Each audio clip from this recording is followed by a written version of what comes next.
तुम आगे बढ़ो, हम तुम्हारे साथ हैं, हम तुम्हारे साथ हैं। वतन हमारा, वतन हमारा।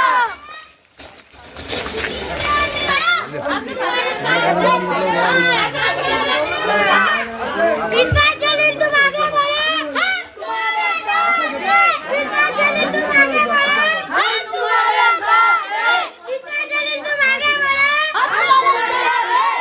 इतना जलील तुम आगे बढ़ो, हम तुम्हारे साथ हैं।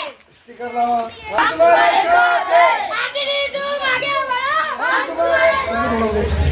वेलकम दोस्तों, आपका स्वागत है मेरे चैनल मुल्क की आवाज़ में। इस वक्त अभी मैं मौजूद हूँ कसाब खेड़े के अंदर और आप देख सकते हैं पंचायत समिति जिला परिषद के यार ये ज़ोरों शोरों पर है। इस वक्त अभी हम कसाब खेड़े के अंदर मौजूद है और आप देख सकते हैं यहाँ पर हमारे आरती दीपक केदार सर भी मौजूद है, मैडम भी मौजूद है। किन मुद्दों को लेकर ये मैदान में उतरे हैं, किस तरीके से अगर यहाँ से अगर सीट आती है तो किस तरीके से यहाँ पर विकास होगा, पिछले 15 सालों में यहाँ का विकास कैसा रहा, हम इनसे जानेंगे। कोई भी पैसा इसलिए नहीं देता है कि आपके पास कितनी बड़ी डिग्री है। आपको पैसा तब मिलता है कि आप अपनी स्किल से कंपनी का क्या फायदा कराते हैं। अगर आप education end skill, education knowledge देगा, स्किल पैसा देगा।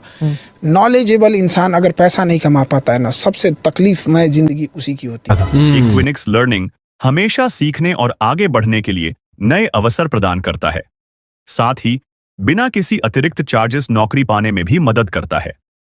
इक्विनिक्स अपनी श्रेणी में सर्वश्रेष्ठ और दूरस्थ इंटेलिजेंस ऑपरेशन टूल्स से कंप्यूटर कोर्स प्रदान करता है। क्लाउड, नेटवर्किंग और हार्डवेयर जैसे कुछ क्षेत्रों में तुरंत नौकरी मिलती है। क्योंकि देखा गया है कि एमएम पार्टी एक नेशनल पार्टी बनते जा रही है। आपने देखा है कि महानगर पालिका के अंदर इन्होंने कैसा एक अपना सिक्का जमाया है। 33 नगर सेवक इनके यहाँ से जीत कर आए हैं औरंगाबाद से। लेकिन अभी पंचायत समिति परिषद की भी अभी निवडणूक अभी चालू है। यहाँ पर जो हमारे कैंडिडेट जो मौजूद है एमएम पार्टी से, क्या कहना चाहेंगे, किस तरीके से अगर यहाँ पर वो जीत कर आते हैं, अपना अगर सिक्का यहाँ पर जमाते हैं तो किस तरीके से विकास किया जाएगा। सर्वप्रथम ताई तुमचं स्वागत आहे आमच्या चॅनलमध्ये। क्या कैसा विकास करेंगे, क्या कहना चाहेंगे? माझं नाव आरती दीपक सौदागर। मी सर्वप्रथम जेव्हापासून प्रचारासाठी गावात आले तेव्हा बघितलं मी अर्धे रस्ते चांगले आणि अर्धीकडे अजून रस्ते आलेच नाही।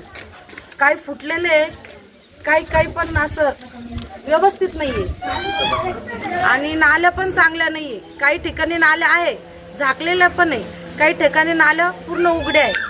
तो पाणी थांबलेलं आहे। इसकी वजह ये थी कि जो इतना लंबा इलेक्शन हुआ, क्योंकि इलेक्शन हुआ था 2017 में, 17 के बाद 2026 में, तो ये जो रोड़ा फूटने की वजह क्या है, इतना लंबे की वजह से है कि लोगों ने काम नहीं करी, ये बताइए।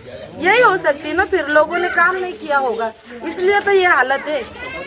अब जो मेरे साथ प्रचार के लिए आई हुई है, ये ऐसे ही नहीं आई हुई है। इन्होंने मेरे को बोला है कि हमारे पास अभी तक घरकुल नहीं आया हुआ है। अभी इनकी उम्र 40-50 है, देख लो आप, इनकी उम्र 40-50 है। इनको अभी तक पूरे घर इनके कच्चे घर है, सिर्फ पत्रे के, और ये रोज काम करके फिर उनका घर चलाते। उनका अभी तक वहाँ घरकुल नहीं आया हुआ है। और बच्चों ने भी बोला है हमको, स्कूल में उनको पानी पीने की व्यवस्था नहीं है, वो पानी पीने के लिए मस्जिद में जाते हैं। तो उनका भी मेरे को वो भी करने का है। और उनको ग्राउंड भी नहीं अच्छा खेलने के लिए, सब देखने का है, सब काम करूँगी। सिर्फ आशीर्वाद होना सबका, और मेरे को चुन के लाओ, मेरे को गांव का विकास करना है। क्या अपील करेंगे आप वोटरों से, यहाँ के हीरो लेके जहाँ आपके हिस्से में आते? तो संदेश तर हाच आहे की आपल्या मुलांना चांगलं शिक्षण भेटावं, चांगल्या सुविधा भेटावा आणि गाव पण चांगलं व्हावं, सगळे रस्ते नाले सगळे सुधरून जावं। आपण पण माणसं आहे, काही असं भेदभाव नाही झाला पाहिजे, सगळ्यांना समान भेटलं पाहिजे, बस हीच इच्छा आहे। भाई आपका नाम बोलिए। आरती दीपक सौदागर। तुम्ही काय सांगता, काय माहिती? मी आरती दीपक सौदागरचे वडील आहे। माझी जन्मभूमी कसाबखेडाची। मी 1976 मध्ये ज्या शाळेत शिकलोय, त्या शाळेची अजून इतकी दुर्दशा आहे की त्याचे पत्रेही नाही बदलले, त्याची कोणती खिडकी नाही बदलली, तिचा कोणता लॉक सुद्धा बदललेला नाही। माझ्या शाळेच्या बाजूला उर्दू स्कूल आहे, ती 10वीपर्यंत आहे। त्या 10वीपर्यंत त्या शाळेमध्ये जे शिक्षक आहे ते फक्त 5च आहे। त्या 10वीच्या शिक्षण उर्दू शाळेचे ह्या लोकांनी खूप दुर्दशा केलेली आहे। इथं शिक्षक नाही, शाळेची व्यवस्था चांगली नाही, मुलांना पिण्याच्या पाण्याचा प्रश्न नाही, त्यांना टॉयलेट ग्राउंड नाही. मी हे सगळं पाहून मी या क्षेत्रात उतरलेलो आहे आणि मला मी कधी अगर कामयाब झालो तर मी हे सगळ्या सुविधा सगळ्यात प्रथम हे काम मी करणार. आम्हाला आतापर्यंत कोणतीच सुधारणा नाही, घरकुल नाही, काही नाही. घरकुल आलेले कागदपत्र घेते आणि आमच्या डचेजीत नाव टाकतो. आमच्या गल्लीत खंबे सुद्धा नाही, काहीच नाही. आम्हाला कोणतीच योजना नाही, काहीच नाही. आम्हाला कोणतीच योजना नाही. आम्हाला पोचतच नाही आमच्यापर्यंत सरकारी योजना. हमारे भी घरकुल नहीं है, बस पाहिजे. बस होना, बस नहीं है, रिक्शा वाले चलते नहीं, कुछ नहीं. बस होना, दवा खाने पास से कुछ ना कुछ बनाओ जरा यार. स्कूल में शिक्षण स्कूल में शिक्षण नहीं, बच्चों को कुछ नहीं, से पानी की नहीं है. आप दीपक केदार अगर जीतकर आते हैं तो तुमको उम्मीदें बनाएंगे बोलकर, उम्मीदें अच्छा बनेंगे. विकास करेंगे बोलकर गाँव का. तुम्हारे साथ आगे बढ़ो. हम तुम्हारे साथ हैं. यमायम अपनी यमायम जिंदाबाद. इल्ताज जलील साहब तुम आगे बढ़ो. हम तुम्हारे साथ हैं. यमायम जिंदाबाद. यमायम जिंदाबाद. यमायम जिंदाबाद. हे सगळे काम करणारे, आम्हाला सगळे सुविधा देणारे. आणि आम्हाला घरकुलमध्ये नाव येतं पण मंजूर होऊनच येत नाही. हे सगळे आता या ते तर उभा राहील, ते जिंकून आले ना तर ते सगळं करणार. बड़े बड़े लोग के घरकुल आते, गरीब के घरकुल नहीं आते. जहाँ घर में बड़े बड़े लोग हैं वो बड़े बड़े लोग के घरकुल आते, हमारे गरीब के घरकुल नहीं.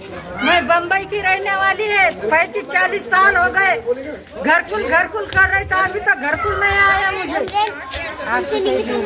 और आरती ताई खड़ी है ना, उनके इससे आएगा तो आएगा मुझे घरकुल. तुम्हारे को उम्मीद है आरती ताई हाँ ना के देंगे करके हमको उम्मीद है. क्या नाम है तुम्हारा? हमारा नाम सादिया शेख. की आमच्या गावामध्ये काही ठिकाणी विकास झालेला नाहीये आणि ते मला पाठिंबा दिला त्यांनी मला, म्हणून मी उभं राहिलेली आहे आणि मी ते सगळं काम करणार आहे जे त्यांनी मला सांगितलेलं आहे ते.